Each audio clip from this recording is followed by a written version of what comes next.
MTV news Kannada ವಾಹಿನಿಗೆ ಸ್ವಾಗತ. ಹುಕ್ಕೇರಿ ತಾಲೂಕಿನ ಸಂಕೇಶ್ವರ ನಗರದಲ್ಲಿ ಹೊಸದಾಗಿ ನಿರ್ಮಾಣ ಮಾಡಿರುವ ಶ್ರೀ ತುಳಜಾ ಭವಾನಿ ತಾಯಿಯ ದೇವಸ್ಥಾನ ಮೂರ್ತಿ ಪ್ರತಿಷ್ಠಾಪನೆ ಹಾಗೂ ಕಳಸಾರೋಹಣ ಕಾರ್ಯಕ್ರಮ ಬರುವ ಮಾರ್ಚ್ 2ರಿಂದ 6 ಮಾರ್ಚ್ರವರೆಗೆ ವಿವಿಧ ಧಾರ್ಮಿಕ ಸಾಂಸ್ಕೃತಿಕ ಕಾರ್ಯಕ್ರಮಗಳಿಂದ ಜರುಗಲಿದೆ ಎಂದು ಸಮಾಜದ ಅಧ್ಯಕ್ಷ ಶಂಕರ್ ಕಾಳೆ ಮಾಧ್ಯಮದವರ ಮುಂದೆ ಹೇಳಿದ್ದಾರೆ. ಪ್ರಾರಂಭದಲ್ಲಿ ಕಮಿಟಿಯ ಸಚಿವ ಸಂದೀಪ್ ದವಡತೆ ಸ್ವಾಗತಿಸಿ ಕಾರ್ಯಕ್ರಮಕ್ಕೆ ಚಾಲನೆ ಕೊಟ್ಟಿದ್ದಾರೆ. ಇನ್ನು ರವಿವಾರ ದಿನಾಂಕ 2ರಂದು ಮಧ್ಯಾಹ್ನ 3 ಗಂಟೆಗೆ ತುಳಜಾ ಭವಾನಿ ಮೂರ್ತಿಯ ಭವ್ಯ ಮೆರವಣಿಗೆ ಹಾಗೂ ಶೋಭಾಯಾತ್ರೆ ಸಂಕೇಶ್ವರ ಶಂಕರಾಚಾರ್ಯ ಮಠದ ಸಚ್ಚಿದಾನಂದ अभिनव विद्या नरसिंह भारती स्वामीजी ಅವರಿಂದ ಚಾಲನೆ ಕೊಡಲಾಗಿದೆ ಎಂದರು. श्री भवानी शंकर गोंधळी समाज कमिटी संकेश्वर यांच्यामार्फत श्री तुळजाभवानी मंदिर वास्तुशांती मूर्ती प्रतिष्ठापना कळसारोहणाचा कार्यक्रम घेतलेला आहे.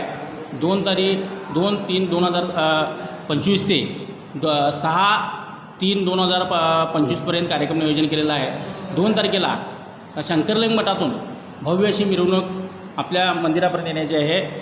त्यानंतर 6 तारखेला मूर्ती प्रतिष्ठापना कळसारोहण मान्यवरांचा सत्कार समारंभ आणि त्याच्यानंतर महाप्रसाद होणार आहे. तरी सर्व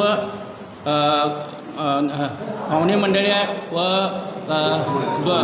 सर्वजण आपल्या या कार्यक्रमात येऊन शोभा वाढवावी ही नम्र विनंती. ಈ ವೇಳೆ ಪತ್ರಿಕಾಗೋಷ್ಠಿಯಲ್ಲಿ ಸಮಾಜದ ಮುಖಂಡರು ಹಾಗೂ ಸಮಾಜ ಬಾಂಧವರು ದೊಡ್ಡ ಸಂಖ್ಯೆಯಲ್ಲಿ ಪಾಲ್ಗೊಂಡಿದ್ದರು. ತಾಜಾ ಸುದ್ದಿಗಾಗಿ ಎಂಟಿವಿ ನ್ಯೂಸ್ 24x7ಗೆ ಸಬ್ಸ್ಕ್ರೈಬ್ ಮಾಡಿ ಮತ್ತು ಬೆಲ್ ಐಕಾನ್ ಅನ್ನು ಒತ್ತಿ. ತಪ್ಪದೇ ಲಿಂಕ್ ಶೇರ್ ಮಾಡಿ.